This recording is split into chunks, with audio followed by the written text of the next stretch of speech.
Here we go! It's time for TSS Fantasy. It is Commissioner Cooper. Hold on. That's a big balls move. Do you want your title? Happy Sunday. Happy early morning trash football game. Yes! We're back, baby! Let's go! Feud with Aaron Rodgers. I almost got banned off TikTok for the things I did. Apparent MCL sprain on his knee. He has had some nagging hamstring issues over the years. D. Lots of fun words start with D. Like, damn it. Bye weeks!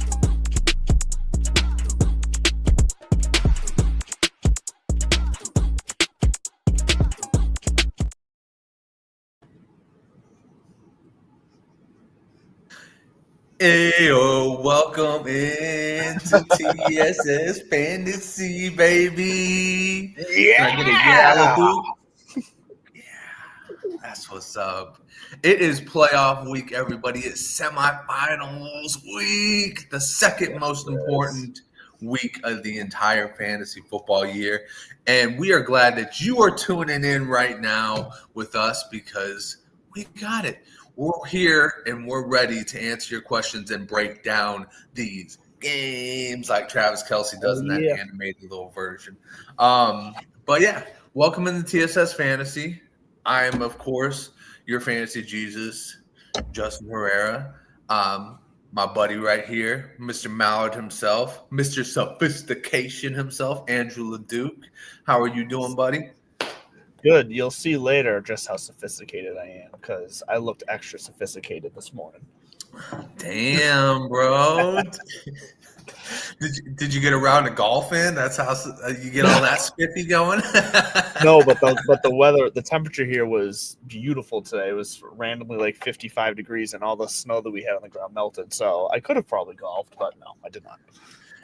I feel like we're on the same weather cycle right now because the sun broke through today and all the snow melted as well.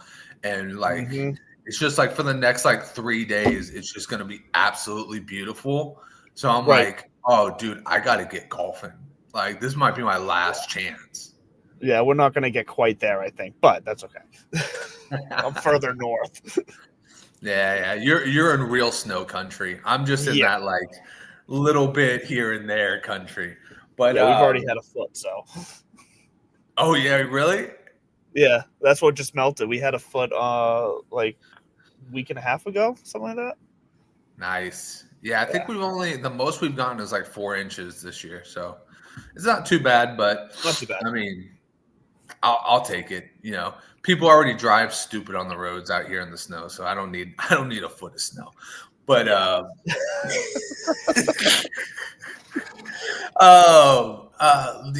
we're not talking about snow games this week, which is actually a good thing because I love the fact that all our players are going to be playing. But for the players that aren't, we go to the doc.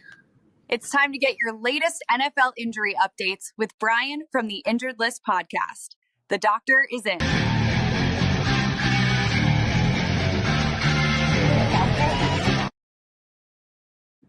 And by Brian, the doc is not in. But between me and Mr. Mallard here, we can put together probably about a quarter of the doc's brain.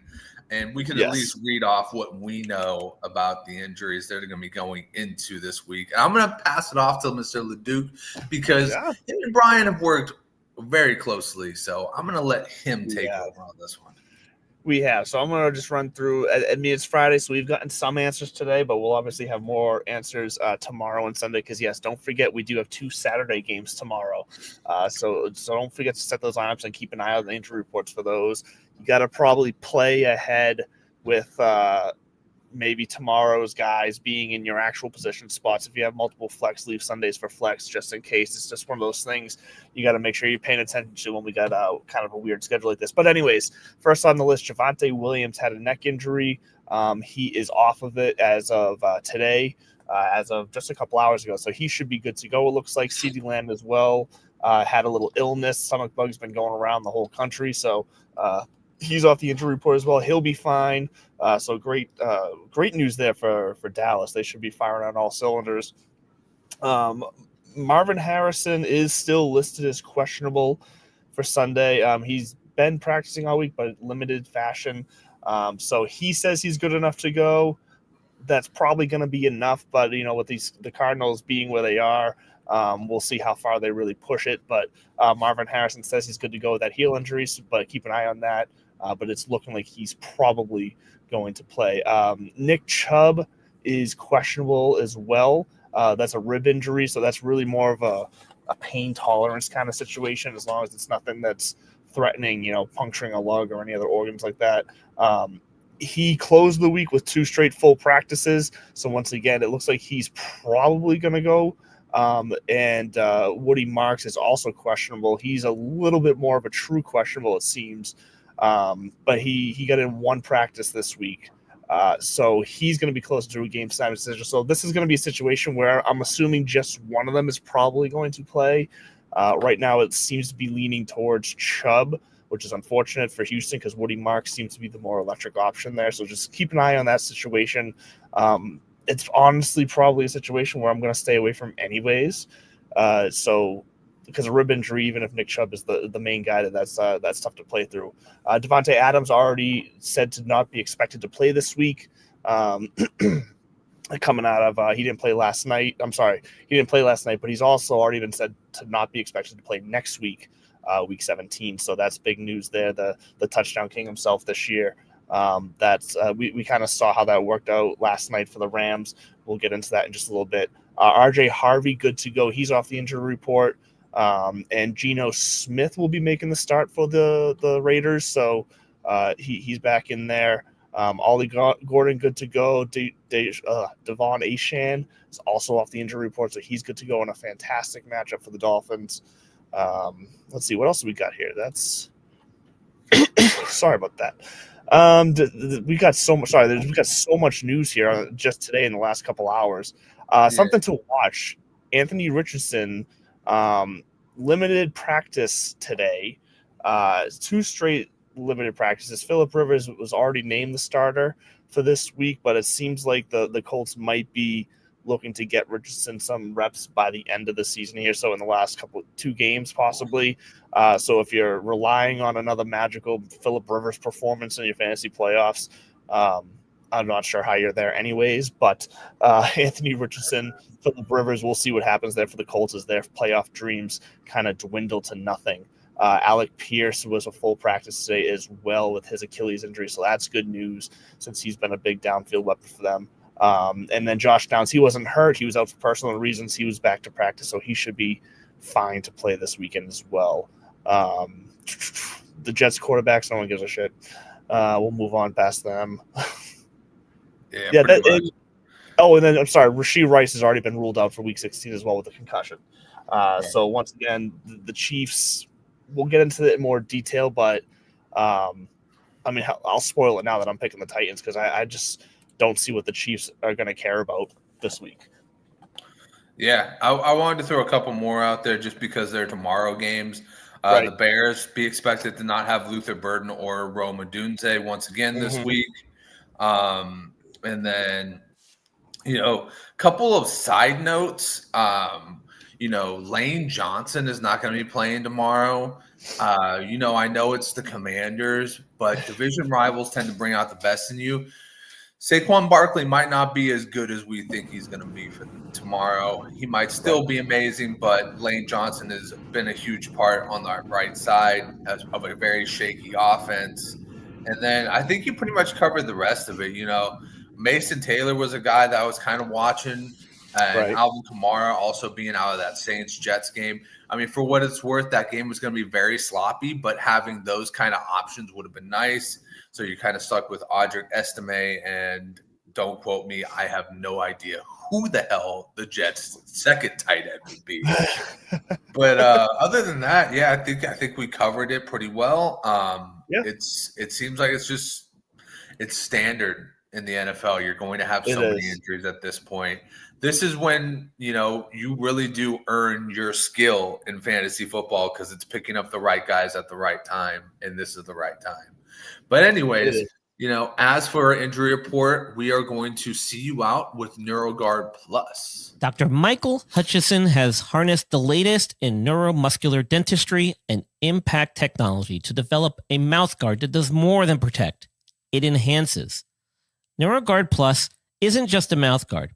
By focusing on the jaw's physiological position, it provides an added layer of neuroprotection, significantly reducing the risk of sports-related neurological injuries. All athletes should be using a custom mouthguard designed to their bite position. NeuroGuard Plus was created as a means to maintain your physiological jaw position regardless of your bite. The appliance is designed to optimize your upper-lower jaw relationship to improve your strength, your balance, your oxygen intake, and drastically lower your chance of a concussion. Independent studies have shown that the NeuroGuard Plus will provide you with improvement to both upper and lower body strength. The same improvements were not present with a common mouthguard. Over 6,500 athletes have used the NeuroGuard Plus. Dr. Hutchison is happy to say that the amount of diagnosed concussions is 0.2%. The NeuroGuard Plus offers athletes, coaches, and parents an advantage to keep their players safe on the field. If you or your child actively participates in athletics, they need to be protected from the dangers of repetitive head trauma. Get your NeuroGuard Plus mouthguard today. Click on the link and use code ILPSports for 10% discount on your purchase.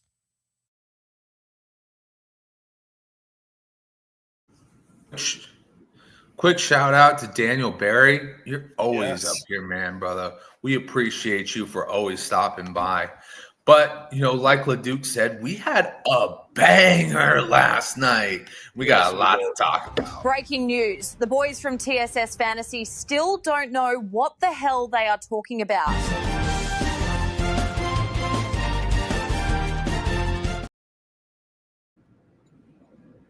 Nope, because I predicted last night wrong. Got the team winning right, but I thought it was going to be a low-scoring game, and that may have fucked me in the playoffs. Not just you. But I'll tell you what, I didn't see that one going nearly off the rails like it did. And, that game, I got to tell you, you said it best. Our chat said it best. That took some freaking cojones to do what was going on in that game. Obviously, both sides. The Seahawks and the Rams, 38-37, about as evenly matched as it was. And, at the end of the game, it just came down to one team took the chance and it paid off.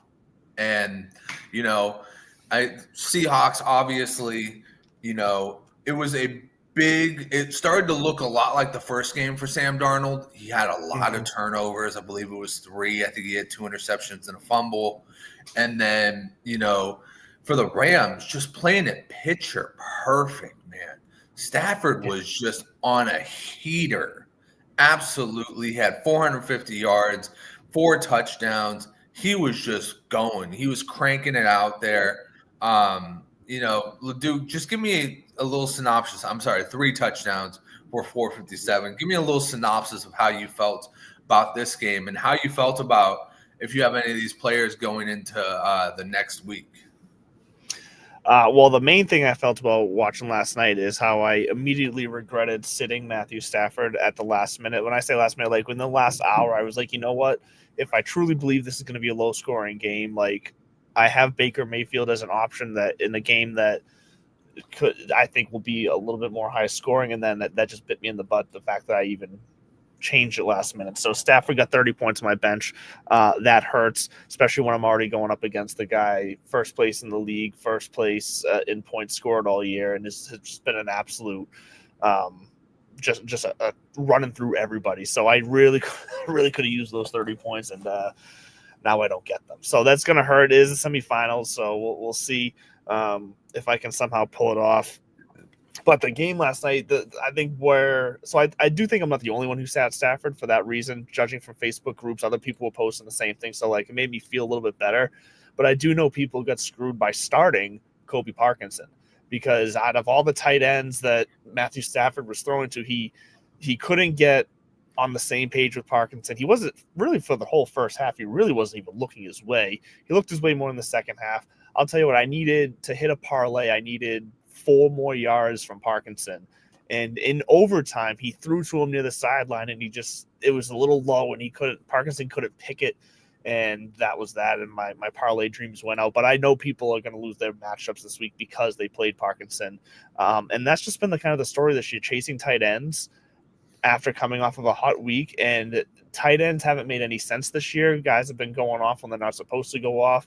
Guys who are supposed to be catching fire have gone ice cold and not just like low yardage and like, just missed a touchdown by a hair or something, like completely ignored in the offense the next week. The tight ends have made no sense this year. And last night was another example of that where, even on the Seahawks side, A.J. Barner out of nowhere pops up again for the first time in weeks where right when people stop believing that he might be a factor, he goes in there and does make some big plays for the Seahawks last night. So the tight end is just a mess. I feel like it's that way every year, but for some reason it feels a little bit more confusing this year. Yeah, tight end, that position that you're never going to feel bad about if you draft in the first 2 rounds, because if you get McBride, Bowers, or Kittle, you're usually locked in. If you have to resort to the rest of them, you're kind of going like you're saying right now. You're kind of going like, fuck, when are you going to show out? Do I have to go get somebody else? Exactly. And you go get somebody else and they show out. You're like, Jesus Christ. And Kyle Pitts shows up last week for the biggest game of his entire life, and I guarantee you there wasn't a motherfucker holding up. Like, golly, dude. And that hurts even more because it's playoffs week. The motherfucker benched him. Well, that's the thing. So, and obviously playoffs, we can't not talk about Puka Nacua with the night he had, because that was unreal. And obviously a lot of people have already lost their playoff weeks if they were going against him. What I found interesting in this 14-team league that I was referencing, that I'm in the semifinals in, so out of the 4 teams left, Nakua is not on any of the 4 teams. So I'm a little surprised with the season he has that he hasn't led a team into the Final Four. And I'm going to, actually go back and look to see who had him and where they finished, because it's just curious to see when someone has a record-setting year like that. Like looks like he's going to break Cooper Kupp's record that he also set with the Rams and with Stafford. How much can it carry a team? Can one position carry your team? And you think it could, because with the amount of points he's scoring, but I got to find out who the hell has him and see where they fit. Well, you know what? I like to think of it as, sometimes you can get lucky and fall into a player like that, but you got to that's where the skill is too. You got to build around it. The guy in our major league, in our major podcast league, one guy had Jonathan Taylor, and he was probably the scoring leader the entire season. First round exit because he didn't build properly around that team. And he was just kind of living off of those Jonathan Taylor weeks. So, I can imagine that being an issue. I will say this, though. In one of my dynasty leagues where I'm in the semifinals, I got 81 points because I had Puka Nacua and JSN in the same league. And nice. I am currently sitting with 81 points going, okay, let's go. Everybody else can take the week off. And the guy who has Puka Nacua actually finished 13 and 15. It's a league where you get 2 matchups a week. So he finished 13 and 15. He had the likes of Chase Brown, Caleb Williams, Jake Ferguson, Dobbs. So like he really, Harrison Jr., who's been a disappointment this year. A Doomsday. So yeah, he's had some guys that should have been better than they were, honestly. Yeah, he seemed to have really hit the injury bug more than anything else. Right. Yeah, because he had Pacheco on that team too. So yeah, he definitely ran into some bad luck. For sure. But yeah, I mean, this is a game where, like, now the way that the season plays out for the NFC West, you feel good going in the championship week because none of your guys are going to get sat. Well, that's true. Puka Nacua is 100% on the field. Matthew Stafford is 100% on the field. And JSN, because every one of these teams has to be perfect for the rest of the season just for that opportunity to win the number 1 seed. So yeah, so many options. So that's a great feeling. Yeah. Best case scenario, 100%. But while that was great, it's on to the next week. It's time to get your lineup set with TSS Fantasy's Friday Night Breakdown. Breakdown. Bring it on in! Breakdown. Bring it on in! Bring it on in! Greg has like no reaction to Fred dancing like that in that video, which just tells me Greg saw that way too many times. It always gets me every time. The whoa. Yeah. Yeah. Oh man. Love it. To have been in that room when Fred was doing it, just experience that. But anyways, let's get it started with a little bit Philly Washington. Would have been a good game last year. This year, it's kind of just game. But Philly against the quarterback is number 9. Washington is 28th. They're against the running back. Philly's 21st. Washington's 27th. Against wide receivers, Philly is 8th. Washington is 23rd. And against tight ends, Philly is 3rd.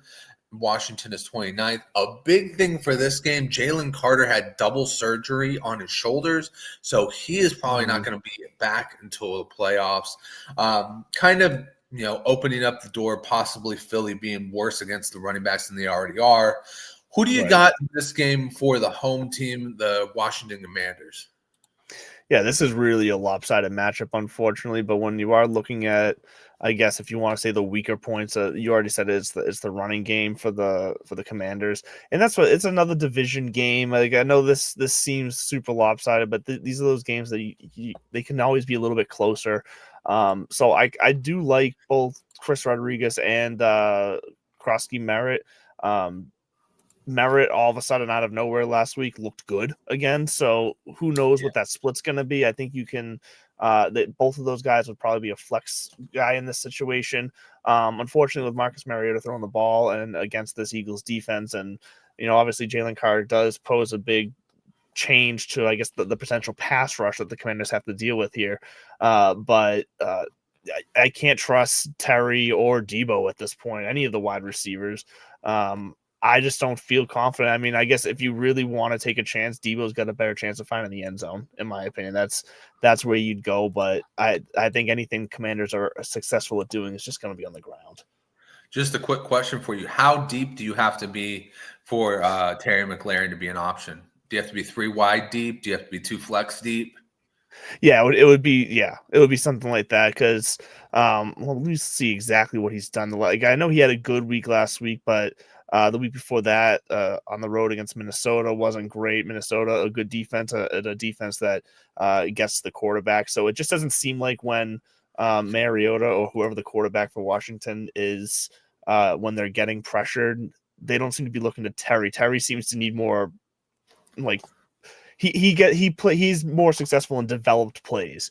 Debo's the type of guy that is gonna be able to, find a space and maybe flick it over to him, and maybe he breaks a couple tackles just because of his size. Right. I think it could be more of a Debo week just because the second corner, whoever that is now on the Eagles, has struggled mightily. Well, Quinshon Mitchell has been absolutely locked down. On the Philly side, I'm sticking with my guns here. Saquon, Hurts, AJ Brown. I don't know if I'm fully feeling Devonta Smith, but I am 100% in on Dallas Goedert. This man has been a monster, and he has been absolutely tearing it up. So yeah, plug Dallas Goedert in 100% of your tight end position. He has entered the conversation of being one of the consistent 4 now of tight ends for fantasy. Our next game is going to be Green Bay and Chicago. You got to love the Saturday doubleheaders now. I mean, this is probably what we're going to be seeing for the rest of the season, and I don't mind it because I don't get to really see college football that much anymore. Green Bay starts off, they're 11th against the quarterback. Chicago's 21st. Running backs, Green Bay's 8th. Chicago's 13th. Wide receivers, Green Bay is 18th. Wide receivers for Chicago is 26th. And then the tight end position, Green Bay is 12th against the tight end, and Chicago is 19th. So both kind of like feeling more middle of the road as far as defense goes. I know huge for Micah Parsons. It's going to give Caleb a lot of time back there. How are you feeling about those Bears this week? The Bears are interesting because, like we mentioned, between Burden and Odunze, the wide receivers are sparse. I know DJ Moore had a great week last week. He should be able. I mean, granted, when I say great week, it was very touchdown dependent with those 2 touchdowns. Without that, he would have just 4 for 88, which is fine. Like that's not great. It's not bad, but you need more out of it for a playoff matchup. But I think DJ Moore can still do some damage as the number 1 option here. Zacchaeus and Duvernay, they don't do anything for me. If it's going to be passing, Colston Loveland feels like the play here. He's had 5+ targets in his last 4 games, and he's converted. He's only had, 1, 2, 3, 6, incomplete passes thrown his way in that time. So he's not necessarily finding the end zone, but he seems to be a kind of a safe spot in that offense. And with both Burden and Odunze out, I think Williams is going to have to look his way quite a bit. But Swift and Monongai, where they're going to probably once again same with Washington. These are the guys that are going to be able to make a splash for them, I think, as far as a big play or just controlling the clock consistency. They're going to have to lean on this run game to slow down the Packers offense. Yeah, I completely agree. I was going to ask you if Colston Loveland was going to be a reliable option for you during playoffs week, just because of the fact that, not much as far as passing goes for him right now. I mean, DJ Moore, you got to expect is going to be heavily guarded in this game. Right.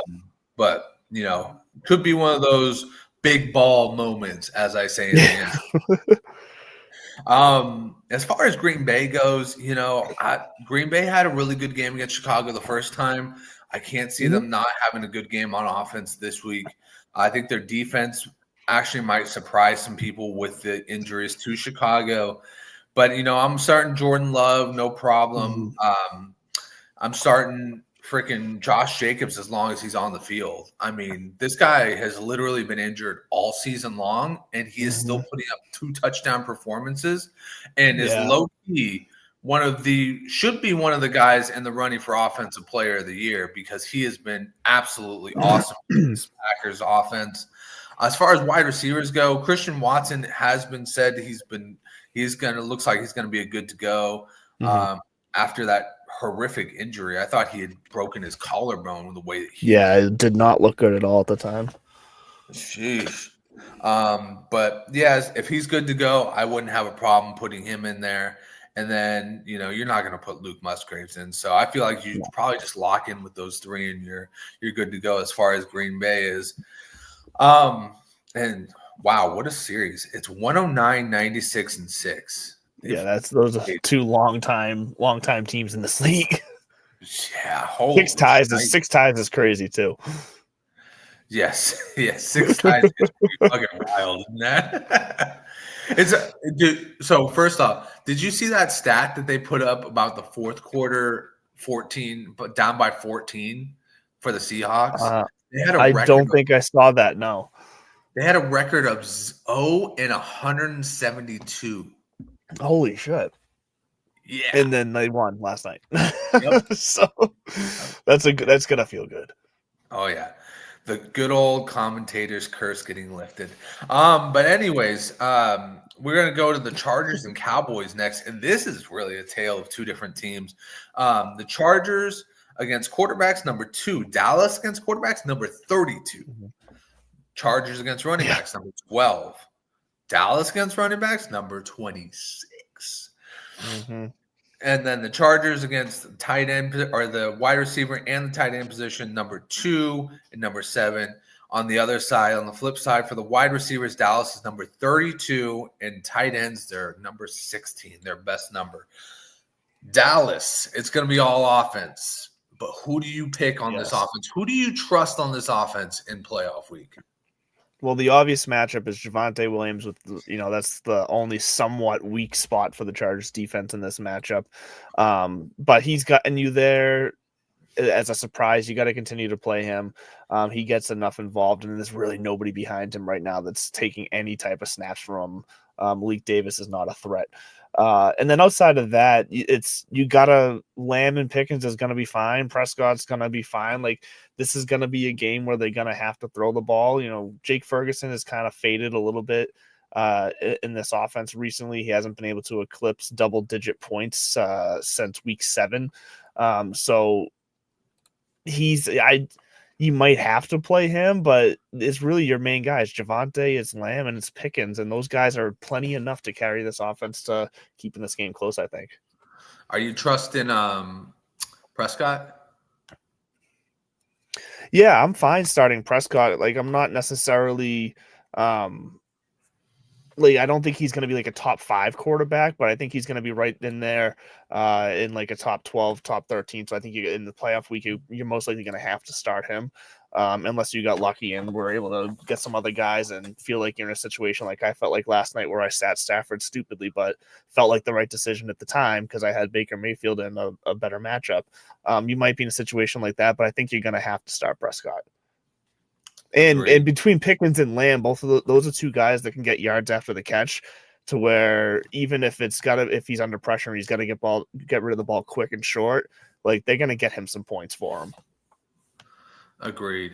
And DJ Master, you have a blessed day as well, man. We're excited that you tuned in. Thank you so much.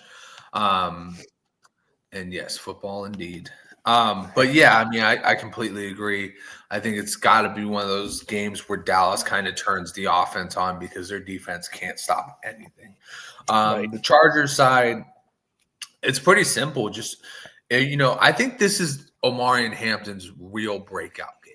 I have this real feeling in my gut, and I'm starting him everywhere I have him on a playoff team, because I think that this is going to be the game where he kind of just pops off for 1 or 2 touchdowns, 100 yards, and he makes his name, because this Dallas defense is absolutely trash against the running back position. And, he's kind of needed in this offense. They need that bruiser. They need him to get going for the playoffs.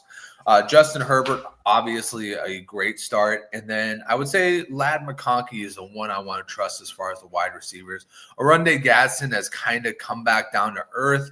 I know he was looking like an alien for 2 weeks, but for the past couple of weeks, he's kind of looked more like a pedestrian guy, more like the guy we saw at Syracuse than the guy that we've seen in the NFL.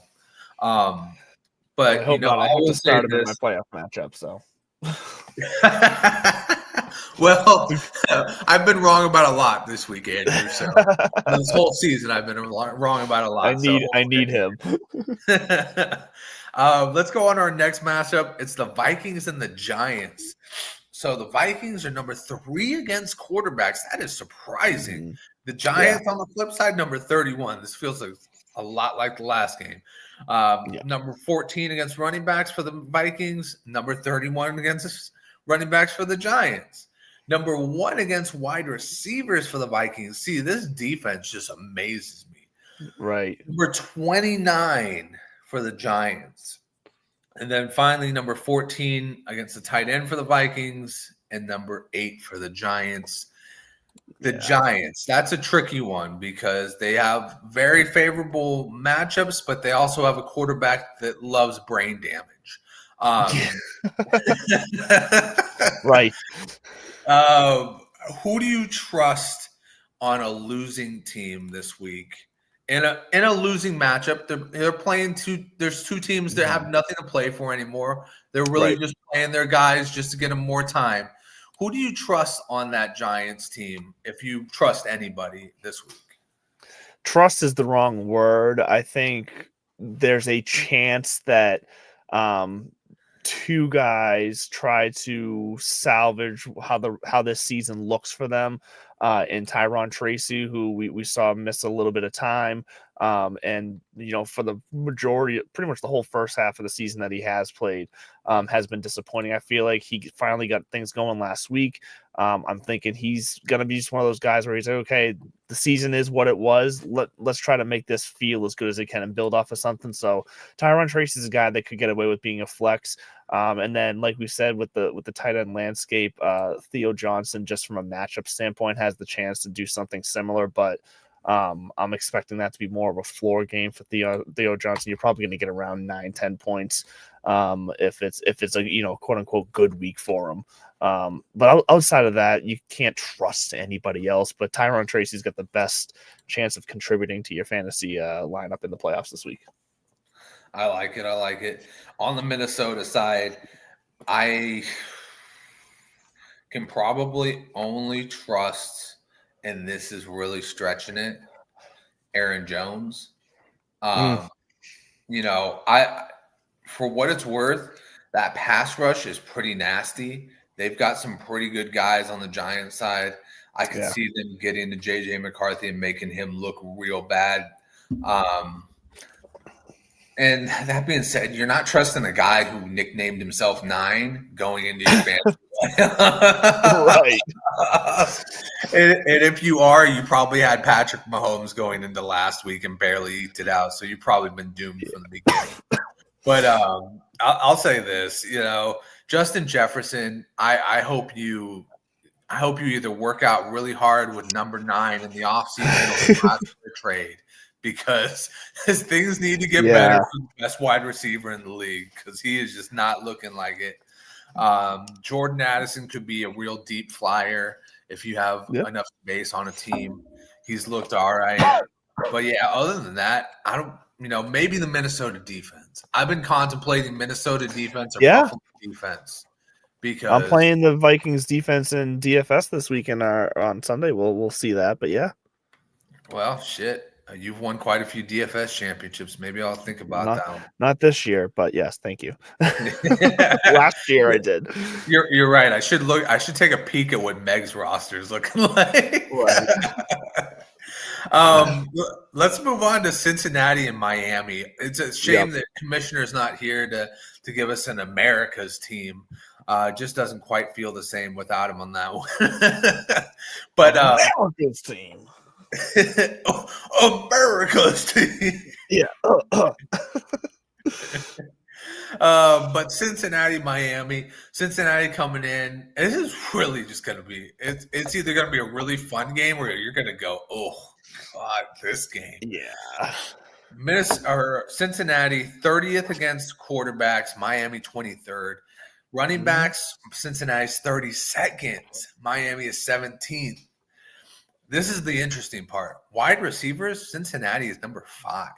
I know, Miami, out of nowhere. It's very random. Number 7. What are we talking about here? Right.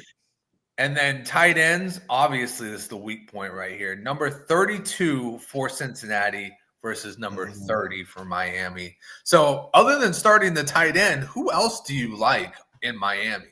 If anybody, because they're starting their rookie QB. Yeah, Ashen, you probably got to start just because he's so explosive and he's just had that kind of year. Like, I don't see them just slowing him down just for the hell of it. They got to do something to get through the game. So Ashen will be that guy. And then honestly, this is one of those. So we're at that time of year now, and this is really the first game we've talked about this week where, we have this rookie quarterback coming in and making this start out of nowhere before anyone expected it. It's that time of year where weird things happen with weird players that no one expects. Greg Dulcich, an athletic tight end. Weakness against the Bengals is tight ends. Ewers and Dulcich definitely have had some time together with the second string guy. Like, they've had some time together all season, basically working together in practice and whatnot. I could see a connection being there. Waller's playing, and he's been the tight end with all the targets. He had a great week last week with the 2 touchdowns. But 50 only. Sorry, what was the yardage there? Why is it not showing me his yardage? What the hell? Oh, 66 yards, sorry. But so he was very touchdown dependent last week, as Waller's been this year when he has had good games. But I could see Dulcich getting involved here. Let's have some fun with this. Let's see what Ewers can do. And if he's going to have this opportunity, he's going to look for guys he's comfortable with. I'll take a chance there. Super cheap in DFS. I'm just going to say it. I'm playing him for like $2,500 on Sunday in our DFS, because why not? It's that time of year. Weird things happen. Greg Dulcich. I like it. You know what? Those are the type of plays that win you $1 million. I'll tell you that right now. We'll see. On the Cincinnati side, I think it's pretty simple. Just start everybody you normally start. I think Joe Burrow. There's no way Joe Burrow accepts another blowout. There's no fucking way. Like you got to think with how depressed he is right now. You got to think in the back of his head, he's thinking, I can't get blown out by the freaking Dolphins. I can't let that happen. I got to feed my boy Chase. I got to let my boy Chase Brown eat. I think every one of those guys is an option, including Mike Gesicki. And I'm saying it right here, including Mike Gesicki, because when you're 30th against the tight end, it's not going to get much better, even if you're benching Tua. Most likely it's going to get worse because that defense is going to see the field more often than not. So if you have a Bengal in and you made it this far, like I said, if you have a Bengal and you made it this far, because last week was rough, then I would put him in, and hopefully you'll ride it out to a championship. Next up, we got an exciting game. We got Tampa and Carolina. Tampa is number 29 against the quarterback position. Carolina is number 8. 23rd against the running back position. Carolina is 24th, right next to each other. Tampa is 17th against wide receivers. Carolina is 11th. And then Tampa is 28th against the tight end, and Carolina is 18th. So, big divisional game. Everybody's hopefully going to show out for this game. Who do you want on your team from Carolina? Yeah, it's really just Rico Dowdle and Tet at this point. And even Dowdle has been so inefficient. He's very touchdown dependent at this point. I mean, last week alone, he had 16 carries and only 49 yards. Like that's brutal efficiency. So, he's averaging just under or right around 3 yards per carry, just about all season right now. So, but I think in this game, Dowdle can be okay to find the end zone. And I think Tet's just going to be kind of a target and reception monster. I know he had a quieter week last week and the week before the bye, but it feels like if Bryce Young wants to get it going, he knows Tet's the guy to do that, because really everybody else is kind of rough here. And, Coker might slide in here a little bit too. He's coming off a good week. And it does feel like Bryce Young can only support one receiver per week kind of situation. And I think it goes back to being Tet this week. So, yeah, I was going to say Coker's actually put back-to-back weeks together. And, as correct as you are, Young has not been a very stable quarterback for both of his wide receivers at the same time. Right. I will say Tampa is getting had at an all-time high this year, especially for Todd Bowles being a defensive coach. Would not be surprised if this turns into a shootout along the lines of what we saw with our Thursday night game. And I would not be surprised if you see a lot of points getting put up by the wide receivers in this one. Very exciting game. On the Tampa side, give me Mike Evans. This man's history against Carolina and eating their cookies is ridiculous. If you look at this man's history against Carolina, it's a Pro Bowl season. He's that damn good. He's got over 1,700 yards, over 16 touchdowns. God knows how many catches against this team. This dude, if he matched his Carolina Panthers season up against all of his other seasons, it'd be the best season he's ever had. So, that being said, you want him in your roster. I think this is a great game for Bucky Irving to get back on track. And then, if you're searching for Ibuka, Godwin, Otten, all these other guys, I don't know what to tell you. I probably would say maybe just get Chris Godwin, because it seems like Ibuka has just been inefficient for the past couple weeks. Yes. He hasn't had it. He's getting the targets, but he just has not had he's just not bringing them in. He's had more drops and more misses than I ever thought he would when you saw him come into this game or coming into this year. So, stick it to the simple bread and butter. You get your Baker, you get your Bucky, you get your Evans, and if you really want a long shot, I think you get your Godwin in there and just roll with it, because this is going to be an exciting game. Gosh, my entire playoff lineup this week is long shots, because I also need Godwin. So there you go. That's it. Hey, you're gonna live and die by it, right? You're Oh, either going to have a miserable It's gonna be week or you're gonna brutal. have the greatest. I'm not. It's gonna be scary, is what it's gonna be. If fantasy isn't scary, then I don't know why we do it. Right. New York Jets, New Orleans Saints. LeDuc, you want to tell me about scary? Mm-hmm. Jets 24th against QBs. Saints 10th against QBs. Tell me how that's happening. I know. On Right? the other side, running backs 30th for the Jets, 16th for the Saints, 12th for the Jets and wide receivers, 10th for the Saints, 13th against the tight end, and 10th for the Saints. So the Saints are 10, 10, 10 all around. They're a top 10 defense. So Yeah, right. What's going on here? Tell me about those Saints. Tell me who you're feeling okay with, if you're feeling okay with anything other than the defense. You actually don't feel terrible about Chris Olave right now. He's kind of resurging with Tyler Shuck at the moment. Tyler Shuck's moving around good. He's mobile. He's rushing the ball. 3 straight weeks for him over 18 fantasy points.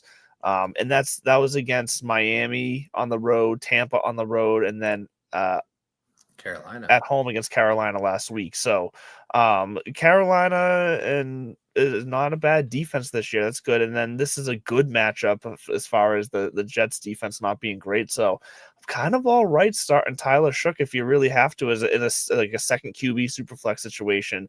18 if he's going to be locked in for 16, 17, 18 points, I'm going to take that over a lot of other guys I'm taking a chance on to do that when it comes to a super flex situation. So I like Shuck, I like Olave, and everybody else, no. Yeah, I completely agree with that. And DJ Master says, "My mama said, my mama said, my mama said, my mama said, who's always for the devil?" That's right, yes. son. We do know that's from The Water Boy. We do that. We've grown up with that movie. We know. You Abdullah Oblongata. But on the Jets side, man, I can't trust any of it. I'm just going to move on. Right. I can't trust the goddamn thing with this thing. I unfortunately have the problem of I have to start Brady Cook in one league because I don't trust Geno Smith. That's a fucking crazy thing to say. Right. But, I mean, I don't know who's worse, Geno or Brady. And I know who's facing the better defense, and that's Geno. That's for sure. So I am stuck with Brady Cook. And I'll tell you what, last week that one touchdown, weirdly enough, it got me over on my matchup into the semifinals. So okay, what it is, my friend. But I'll tell you, I don't even trust the defense in this one. I can't. Yeah. Jets, just don't even worry about it. On to a better matchup, possibly, for some. Buffalo versus Cleveland. We got Buffalo is number 6 against quarterback. Cleveland number 4. 28th against the running back. Quinishon Junkins week incoming. 15th against the running back for Cleveland. 13th for Buffalo against wide receiver. 6th on the Cleveland side. And then number 1 overall against tight end. Buffalo is locking down the tight ends. And on the other side, it's 15th for Cleveland. Are you a Shador fan? Are you a Shador believer this week after his 3 interception week? No, I'm not a Shador fan. I think he's shown the ability to get the ball to Fannin. That's great. But as you said, Buffalo locks down the tight ends. They are really athletic linebackers moving around there. So this Judkins is really the only guy I trust from the Browns this week. And I say that just because we've seen a decent amount of Judkins' success as either short goal line work or really big explosive, long plays. And that's 2 areas where we saw the Patriots be able to have success against the Bills this past week and a lot of other teams as well. So I think it's one of those weeks where Judkins could break one and he could run one in from the 1 or 2 or whatever. And I think he's going to have multiple touchdowns this week. Yeah, I agree with you. I think Judkins is definitely the lock. On the Buffalo side, you want to get a little bit of everybody. I think this is going to be kind of like the warming up for playoffs for them. Would not be surprised if Josh Allen takes a couple in himself, if he gets James Cook heavily involved in this game.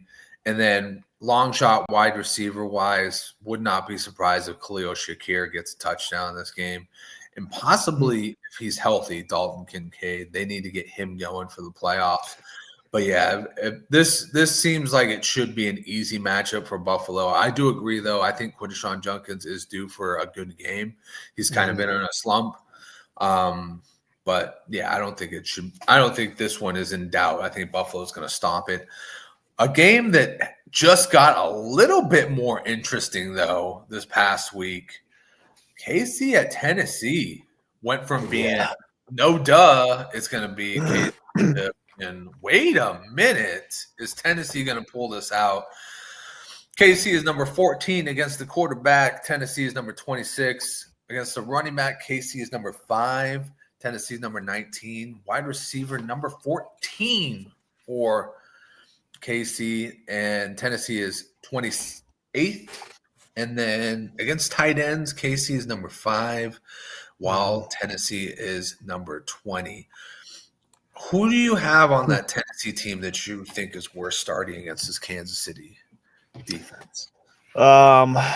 This game is impossible to predict this week. It just is. We have no clue how Kansas City is going to come out. We have no clue if they're going to give a shit, especially traveling to Tennessee. This is a game I'm staying away from wholeheartedly on all fronts. Betting, fantasy, nothing. I don't want to play like Pollard is the closest thing you have to being a flex guy in this game for Tennessee, and that's just because he's had 2 great weeks. And I'm gonna thinking of this game and rationale is that Kansas City is going to come out and not necessarily care. We already saw the way they kind of pouted after the game last week, with obviously losing Mahomes and losing the game is brutal. So I think Tennessee is going to be able to do some stuff against them, but this game is nowhere. It's not a game I'm looking to get any money or winning or points or anything out of. Yeah, I mean, for me, I look at this game as I'm not starting Gardner, but there are a couple Chiefs I'm okay with putting in there. I think low-key, I think Travis Kelce could have a good game if you have PPR-wise, just because I think he'll get peppered with targets. He's going to be out there. Another one long shot is going to be Worthy. I think Worthy could bust the play in this one. Tennessee's secondary is absolutely garbage. But yeah, other than that, man, I mean, with Rice out, you'd think Marquise Hollywood Brown would be an option, but I really just don't want to bet on that, especially when it's playoff. So, I would just say if you have Worthy and you have Travis Kelce, maybe find a spot for him as a flex. But, if I were to put a bet on it, I'd say Kelce's probably going to be the better option. But anyways, we need a better option for transition. No, we don't. Yeah. Because we got our own bodyguard who's watching from the UK. And let's step into the MEG Zone. Yeah, baby, I'm in the MEG Zone today. Security. Hi guys, and welcome back to the MEG Zone, my exclusive club where only the best fantasy football players make it to the door. Everyone else gets stopped before they even get in. This week on my list, at the very top of my list, players to avoid in daily fantasy, Travis Kelce, Security. Chiefs. Now, we saw Patty Mahomes getting taken out with that ACL and LCL injury last week. I don't have very much faith in Gardner Minshew. I also just feel like Travis Kelce has not been on top form of late. So I would be avoiding Travis Kelce. Sorry, bud, you're not coming into the MEG Zone this week. Next up, we have got Dak Prescott. Security. They face a Chargers side that has been formidable this season.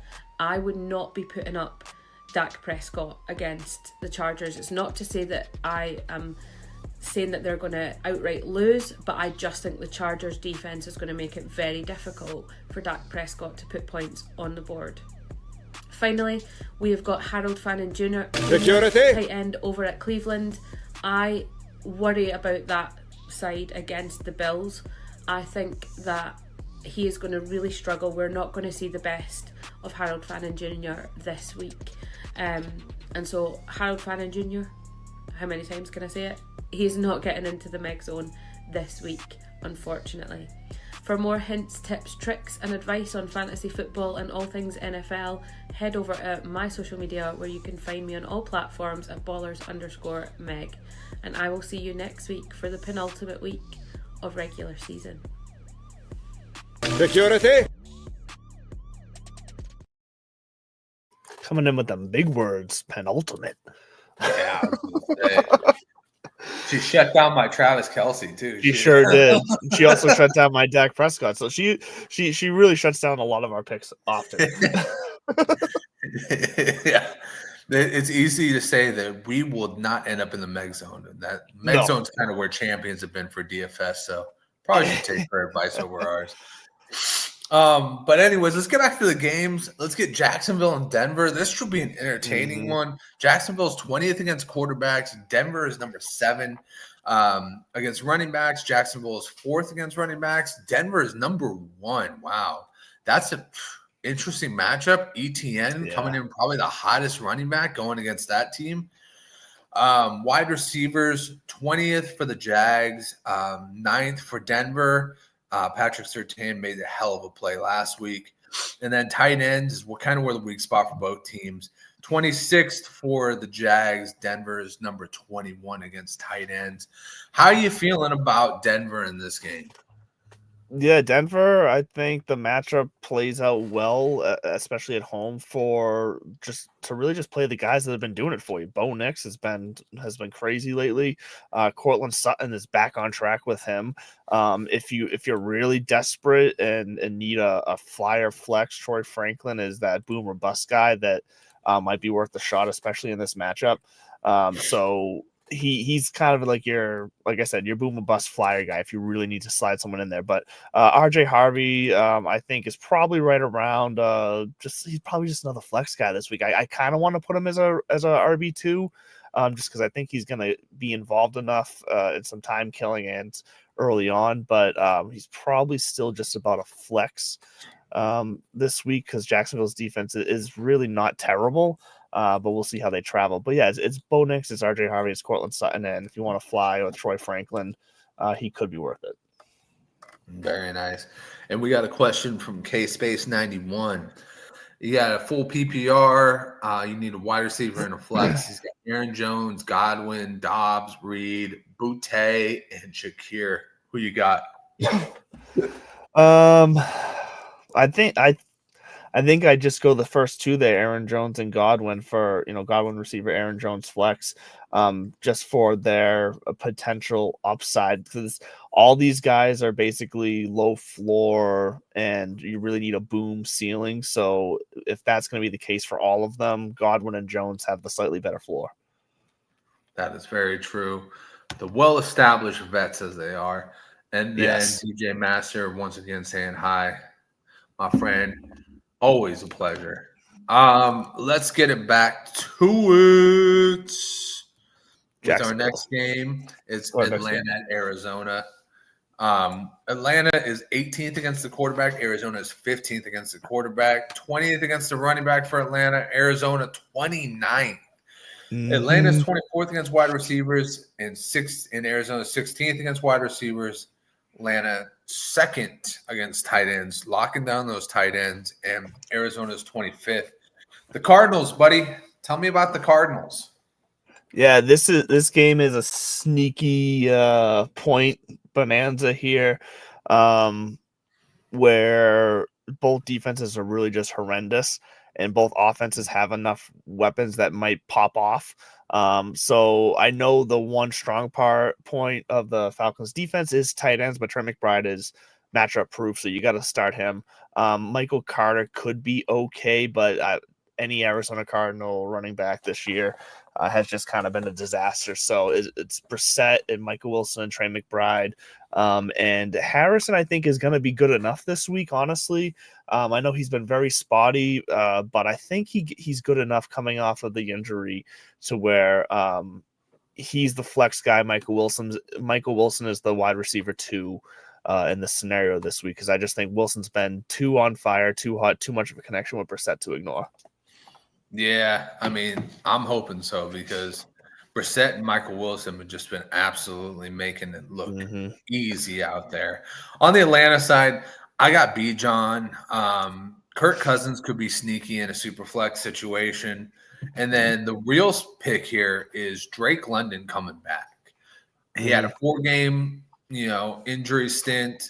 Hopefully it means he's fully healthy. Hopefully it means there will be no setbacks. And hopefully it means that he's going to go back to scoring you 15 to 18 points a game easily. So I'm going to go with that, and I'm going to leave Kyle Pitts off the list. I don't think Kyle Pitts is going to do much with Drake London back. This offense seems to always just feed one guy, and Kyle Pitts just had his name called last week. I don't think it's going to continue this week. Yeah, Kyle Pitts needs Drake London to not be in the lineup to be good. We've now seen that way too many times. Oh, look at this one. Wow. Whoa. Big flex right here. Chase Brown or Travion Henderson for my RB2. Who you got, LaDuke? Oh, geez. Hold on. What is... Oh, God. See, because what I'm worried about, like we said with Cincinnati, what I'm worried about is what do they have to play for? Miami also has nothing to play for, but they kind of have that spoiler gene in them, I'd say, more so than the Bengals do. So I think I'd play Henderson just because it's a slightly better matchup going against Baltimore in a game that the Patriots really want to win, and he still looks like the more explosive option there. So, see, what sucks though is that Chase Brown gets the targets and Henderson doesn't. Like that's. Oh God! You know what? No, Chase Brown because of the targets. I'm changing my mind. Chase Brown. God, that's close. Can you play Henderson in the flex? That's exactly what I was going to say. Bandit, who is your flex, and is he better than one of these guys? Because God, that's an option right there. Next up, we got Las Vegas and Houston. This seems like it should be a rapid kickoff at this point. I'm just going to tell you, Houston right now, because it's so dominant. Against the quarterback, they're number 1. Against the running back, they're number 9. Wide receivers, number 3. And against the tight end, number 9. Vegas, against the quarterback, number 19. Running back, 25. Against wide receiver, 27. And tight end, number 4. It looks like it should be a pretty easy game to decipher. Tell me, who do you like on the Houston side? And I'll try and figure out who I like on the Raiders side. It's just start your stars. CJ Stroud, Nico Collins, easy. Higgins and Kirk haven't really been consistent enough to say that you can be confident starting either as a flex. But Nico Collins should be able to be your wide receiver 1 this week. Stroud should definitely be a QB1. Like we mentioned in the injury segment, Marks and Chubb are both big question marks. Chubb looks like he's going to play. Marks is much more of a questionable situation. If Chubb is the only guy, I don't love that. Just because Chubb, I don't think has enough left, and this matchup is not great for Dalton Schultz. So to quickly jump to the question in the chat here, just since we're talking about him right now, Warren or Schultz. I don't love the matchup for Warren either, and especially with Phillip Rivers throwing him the ball. But between this Houston game probably being out of control early, if Schultz isn't one of those touchdowns, I don't think we're going to see the need to even throw the ball to Schultz. So for the sake of game script and involvement, Warren, I'm going to give the edge to over Schultz there. I like it. I look at last week's shellacking from the Eagles and I go, can the Texans do more? Can they put up more points? Because sometimes you think these games are just going to be so out of control. And then sometimes you look at to where a point where they're going to stop. And then you look at the Jets-Jags last week, and Trevor Lawrence never took his foot off the gas pedal and just absolutely dominated that game. You kind of just hope that C.J. Stroud has that in him too this week. Well, they could be looking to prove something too, so maybe they don't stop. Maybe they do just try to pour it on if they can. Well, both Stroud individually and the team, I feel like looking to prove something offensively, because all the people talk about them as their defense right now, and they're going into the playoffs. They're a real kind of spoiler candidate here that can really cause some waves. And to your point, if Nick Chubb goes instead of Woody Marks, it could be just them all freaking gas, no breaks with the passing game all day long anyway. So, Yeah, I mean, you gave me enough time to say this. Start Brock Bowers because Trey McBride had a good game against Texans, so maybe there's something there. Maybe. But I doubt it. All I'm going to say is somehow Geno is better than Kenny Pickett. So yeah, right. Oh, yeah, exactly. Exactly. Oh, and you got to wonder how bad Aiden O'Connell is to sit on the bench for that long. Yeah, he's bad. Apparently. We got another one from Caden. Purdy or Knicks? Who do you got in that one? Who do you got?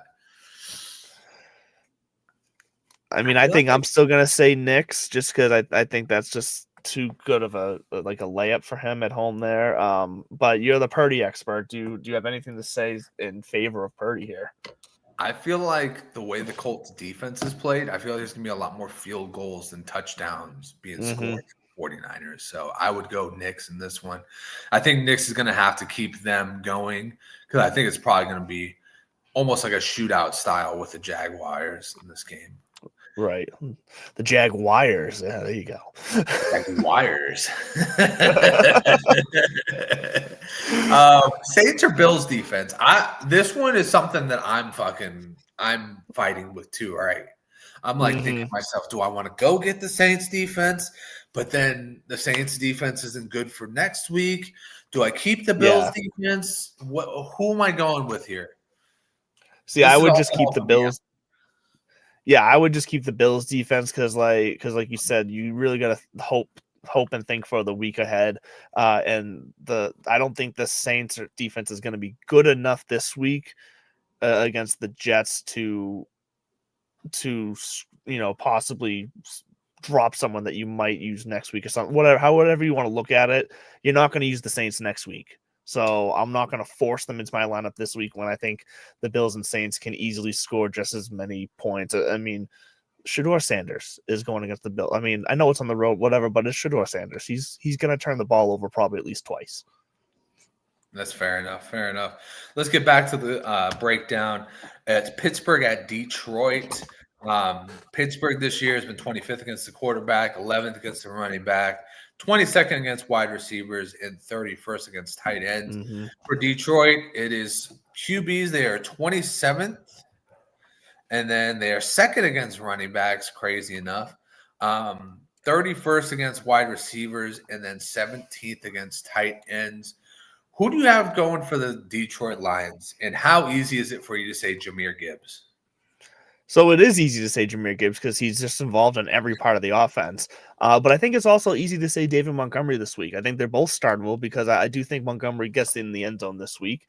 I think Gibbs has been doing a lot, but they still show the desire that when they're down really close to the end zone, they give Montgomery chances. And in this matchup and the way Montgomery's been running, he still looks fine, honestly, to where I think he can still get in the end zone this week. So I like both the running backs, but really the biggest matchup advantage here is definitely Goff to Amon-Ra St. Brown.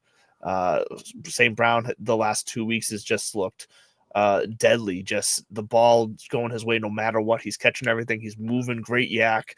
That's going to be an absolute huge matchup, Goff and St. Brown. And even to some extent, Jameson Williams has the potential for a big play here, but with the amount of attention that St. Brown's been getting from Goff the last couple of weeks, Williams has definitely slid back a little bit and is a bit more touchdown dependent. We did see him. He had a big play last week. Last week they contributed to the 134 yards, and that touchdown definitely helped. But I think Amon-Ra St. Brown is still the guy that's going to get most of the offense. Williams needs the big play, I think. Yeah, and I like that analysis of it. I think Amon-Ra is definitely your guy.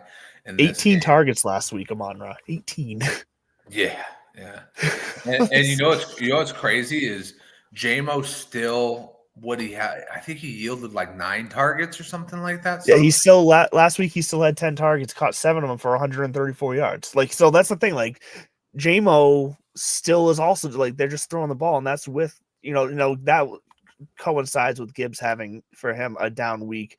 13 carries, 38 yards. He still has 4 receptions on 7 targets, but Gibbs not finding the end zone last week definitely made it feel like it was a down week for him. Well, I mean, ever since MCDC has gotten back control of his offense, Jameson Williams has looked like an absolute star. I think he's number 8, wide receiver 8 right now, which is crazy. You could start them both in this receiver matchup 40. easy. Yeah. You can easily start them both. Yeah. But anyways, on the Pittsburgh side, I think you start Aaron Rodgers if you need to. And then, I think DK Metcalf's not a bad option. He's starting to get on a heater, and Detroit's defense against wide receivers is next to last for a reason. They've been pitiful because they've been beaten up and bruised all season long. And I would imagine DK continues that this week. As far as anybody else, I don't know if I trust Warren because Gainwell is damn good. I think I would trust Gainwell at this point. I think Gainwell's looking so good. Has just been a monster. He's like having a slot receiver at the running back position. He's that damn good. So, I don't think I'm trusting Warren, but if you have Gainwell, throw him in there because he's just been too good to be true. Do you want the Patriots on this one, or do you want the Ravens? I can take the Patriots. That works. I'll give you the Patriots on this one. So, next one is New England at Baltimore. This one's going to be real exciting. Sunday night game. New England is 17th against quarterback, 6th against the running back, 15th against wide receiver, and 24th against tight end. Baltimore is 16th against the quarterback, 22nd against the running back, 21st against the wide receiver, and 6th against the tight end. Baltimore is in the pinch. They need to win this game to stay in contention for the North. New England needs to win this game to, I think, win the division. Right? No, for a playoff berth now, because now they're only one game ahead of the Bills for the division. So the division is not. Last week would have, if they won last week against the Bills. That's why if they would have won the division last week, because it was against the Bills. But they can still lock up a playoffs. They still, New England needs this win still. So what you're saying is Drake May, Travion Henderson, and all these bad motherfuckers in New England still need to show up for this game. And that's why it's going to be so good, because you got Lamar Jackson, you got Drake May, and you got shitty defenses. No offense.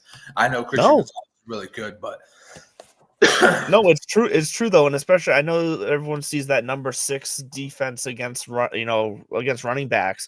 That's not entirely accurate. That's coming off of pretty much being the number 2 defense against running backs the entire year, but they're like dead last in the last 3 or 4 weeks against running backs. And to add to, and that's mostly injury driven. I was going to say, when did Milton go down? Milton Williams been out for a couple weeks now, so he's hurt. I'm not sure. I don't think we've heard on his status yet for this week. But Robert Spillane is already ruled out for this week, and he's been our best run-stopping linebacker as well. So this matchup scares me for the Patriots because it feels a lot like last week's matchup against the Bills, where mobile quarterback, an offense that leans on the run game and doesn't really have receivers that are going to scare you. And when they do pass the ball, it's to one of 2 or 3 tight ends, which the Patriots suck against tight ends. So this has got a lot of the same feeling as last week. I do think the Patriots offense can have more success against this defense though. So with that said, you just still got to start Drake May. Hunter Henry, I want to say you can start one of the tight ends, but not by one of the tight ends. It's really just Hunter Henry at this point. But Hunter Henry has just been he's been invisible the last couple weeks. It's really just been May, Henderson, and honestly Stevenson has looked good. I know he hasn't necessarily put up the fantasy points, so you're not really going to get that for fantasy purposes, but he could squeeze into the end zone if you're desperate because he has looked strong. I know we were talking in text between Diggs, Kayshon Boutte, and I threw Mac Hollins in there just because Mac Hollins is kind of a vibe guy, and he kind of carries the water for everybody when it comes to that. And Drake May sees that and seems to like to feed him. He had 8 targets last week. He only caught 4 of them, but he had 8 targets last week, and he could get involved. But if you need to start one of these wide receivers, Boutte's your best chance for a boom game. But his floors are low, unfortunately. So you feel much more confident with May and Henderson, and then really anybody outside of that it's a shot in the dark, unfortunately. Yeah, 100%. It just feels like that offense is cooking at like a higher level, and it was really fun to watch last week. The first half. Yeah, I mean, even the second half when Henderson busted off that run, you kind of go, damn, like that was all Henderson too. That was a complete broken play.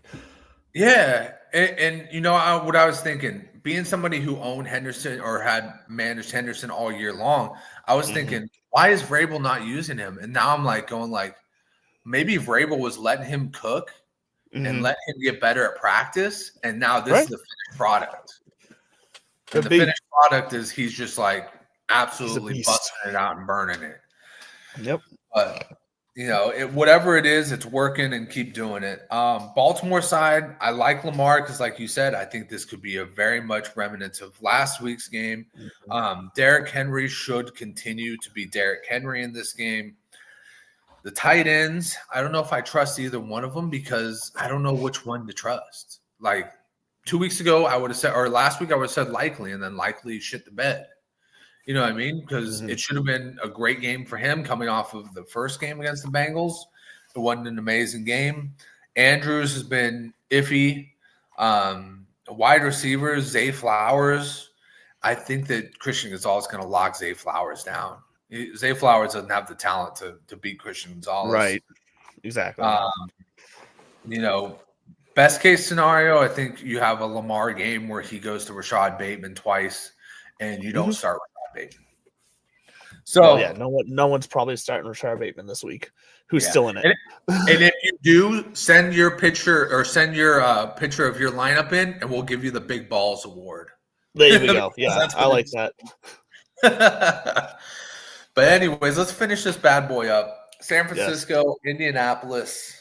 San Francisco's 22nd against quarterbacks, 18th against running backs, 19th against wide receivers, 22nd against tight ends. Indy against the quarterback, 13, running back, 10th, wide receiver, 30th, and tight end, 23rd. Give me who you like on the Colts. Jonathan Taylor. No Phillip Rivers? No, the magic wore off on Phillip Rivers. I mean, let's be honest. No one has talked to him about how he felt 3 days after his first NFL game in 5 years. So I'm sorry. No, Phillip Rivers, it's Jonathan Taylor. And because I can't trust Phillip Rivers, I'm not going to trust the inconsistent Michael Pittman. I'm not going to trust the coming off injury Alec Pierce. And I'm certainly not going to trust Josh Downs, who also is Mr. Inconsistent, disappears every now and then. Your best chance is Tyler Warren because that's about who Rivers can probably get the ball to. Yeah, I mean, I honestly, I wonder if his varsity quarterback gave him some shit for his arm. Right. Going, Coach, I think I could throw it further than you. 100%. I think you could throw it further than him during his heyday, too. It's possible, yeah. He was never known for his arm. Yeah. But for the 49ers side, I think you want to get Eddie Pinheiro in there. Dude, I don't want to curse it or anything like that, but dude's been perfect this year. And then, I knocked on some wood. Don't worry about it. The announcers did that to the poor Rams kicker last night who came in, halfway through the season, and they were like talking about how he's been so good, and then he goes and misses that field goal. So, is it still Cardi? Joshua Cardi? No, it's that. What's it like, Mikers or something like that, or whatever the hell his name? I forget his name. Yeah, they had to have gotten rid of Cardi. Like that dude was fucking trash. Yeah, no, they did. Yeah, no, they should have won that. But special teams has been fucking them all year long. Yeah. But as far as anybody else goes, it's pretty simple. Put Christian McCaffrey in there. I would go Jawan Jennings this week. Ricky Pearsall is still questionable. I don't think he's going to play. He seemed to be really banged up last week. George Kittle should be easy for your PPR money. I don't think he'll get a touchdown this week, but he should be PPR money.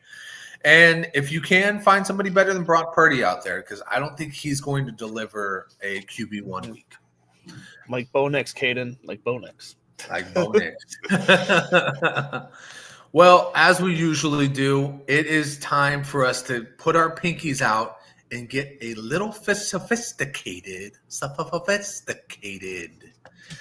for our sophisticated weeks for Mr. Sophistication. I'm losing it. It's time to bring some sophistication to your fantasy lineups with Mr. Mallard.